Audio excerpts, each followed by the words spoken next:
एक आदमी का मेरे पास फोन आया, बोले हजरत एक शख्स ने हमारे गांव में बड़ा बुरा काम किया। मैंने कहा क्या किया है? शराब पी ली क्या? बोले नहीं। जुआ खेल लिया? मैंने बोला नहीं। मैंने कहा फिर क्या बुरा काम कर लिया? बोला हजरत अपनी सगी साली से भी शादी कर ली, बीवी घर में, फिर सगी साली को भी ले आया है? और कुरान कहता वो अन्तजमऊ बैनल उख्तैन, दो बहनों को सगियों को जमा नहीं कर सकते। बेशक बेशक बेशक। चौथे पारे के आखिरी आयत में किस किस से निकाह हो सकता है, किससे नहीं, कुरान ने बताया है।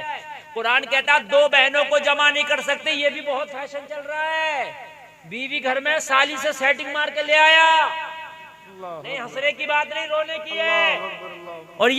और ये हमारे मुआशरे में है कि साली और बहनोई का रिश्ता है, मजाक का मजाक जायज है? नहीं, सबसे हार्ड अगर किसी का पर्दा है तो साली का बहनोई से है। वाह वाह, जिंदाबाद जिंदाबाद। ये जो आपने रिश्ते निकाल लिए कि बहनोई और साली का मजाक का रिश्ता है, ये तेरे बनाए हुए रिश्ते हैं। शरीयत ने बहनोई का साली से पर्दा रखा है। अगर शरीयत के मुताबिक जाएगा, साली बहनोई से पर्दा करेगी तो दो बहनें एक घर में जमा हो ही नहीं सकती, है ना? मगर यहाँ तो मुआशरे में कहा जाता साली आधी घरवाली। ऐसे बोलते हैं बहुत से लोग, माज़अल्लाह। हाँ, माज़अल्लाह बोलते हैं, कहते पान में छाली नहीं तो खाना बेकार है, ससुराल में साली नहीं तो जाना बेकार है। ऐसी ऐसी बातें बोलते हैं। साली से पर्दा है, बहनोई से साली का पर्दा है। खबरदार जो साली को बहनोई के साथ शॉपिंग करने भेज देते हैं, जाओ बहनोई साहब ले जाओ शॉपिंग कराने। काहे की शॉपिंग कराने? पर्दा है, सबसे हार्ड पर्दा इसी से है। कहने लगा दो बहनों को अपने शादी कर लिया, दोनों से निकाह कर लिया। निकाह तो होगा ही नहीं, दूसरी बहरहाल वो उर्फे आम में निकाह कर लिया। तो मैंने कहा मुझसे क्या चाहते हो? मैं बंदूक लेकर गोली मारूं? से क्या करूं बताओ? मुझसे क्या चाहते हो? बोले आपसे मसला पूछ रहे हैं। मगर मसला क्या हराम है? फिर अब और क्या चाहते हो? बोले हजरत कोई हल मन के हल तुम निकालोगे, हल मौलवी नहीं निकालेगा। मैं क्या हल निकालूंगा? मैं क्या हल निकालूंगा? मैंने कहा हराम है, बात खत्म। मैं क्या कर सकता? गोली थोड़ी मारूंगा। हल तुम निकालोगे, उसका हुक्का पानी बंद कर दो,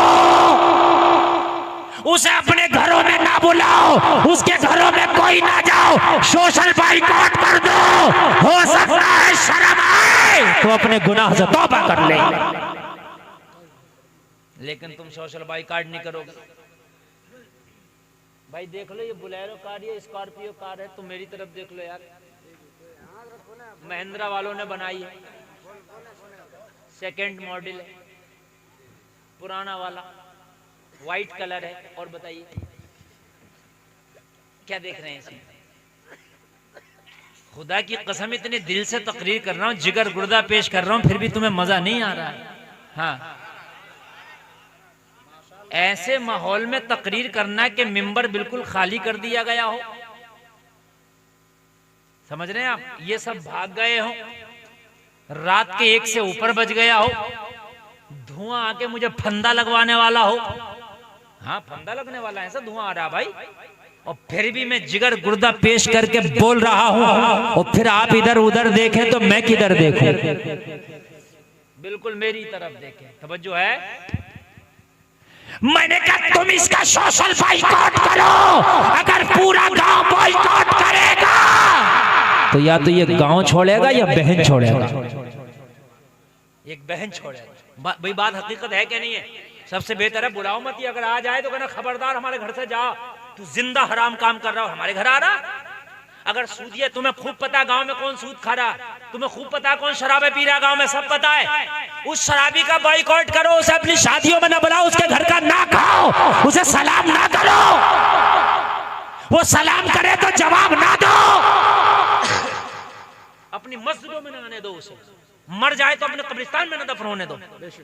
करो उसका बॉयकॉट। अरे खुल्लम खुल्ला हराम काम कर रहा। जो खुल्लम खुल्ला हराम काम करे वो फासिक व फाजिर है। फासिक व फाजिर की तौहीद जरूरी है। नहीं करेंगे, गलों में हाथ डाल के घूमेंगे, और नारा लगाएंगे गौस का दामन नहीं छोड़ेंगे। छोड़ोगे तो जब जब तुमने पकड़ा हो,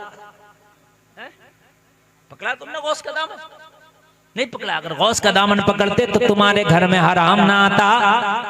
गौस का दामन पकड़ते तो शराबियों से दोस्ती ना होती, टपोरियों से दोस्ती ना होती, सट्टेबाजों से दोस्ती ना होती, हराम काम करने वालों से दोस्ती ना होती। ओ जलसे में आने वालों, मैं तेरे असलाफ की तारीख बताऊं। एक अल्लाह का वली है, नाम है बायजीद बुस्तामी।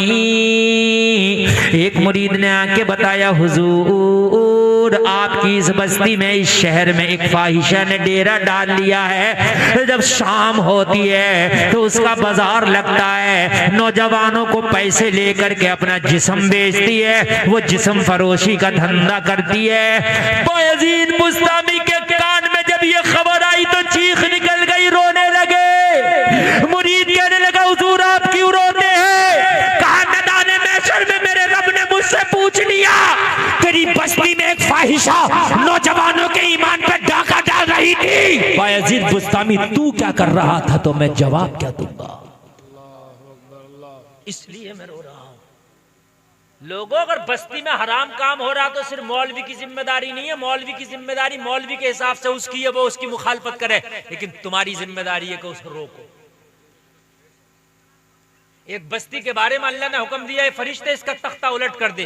अर्ज की मौला, इसमें तेरा एक नेक बंदा है जो तुझे बहुत याद करता। अल्लाह ने फरमाया सबसे पहले इसका तख्ता उलट कर। अर्ज की मौला, वो तो नेक है। कहा खुद तो नेक है, खुद तो अल्लाह अल्लाह करता है, खुद तो मेरी इबादत करता है, लेकिन दूसरों को नेकियों का हुक्म नहीं देता। दूसरों को नेकियों का हुक्म दो, ये तुम्हारी जिम्मेदारी है। कुरान कहता है तअमुरूना बिल मारूफ व तनहूना अनिल मुनकर, बुराइयों से रोकोगे, भलाइयों का हुक्म दोगे, ये तुम्हारी जिम्मेदारी है।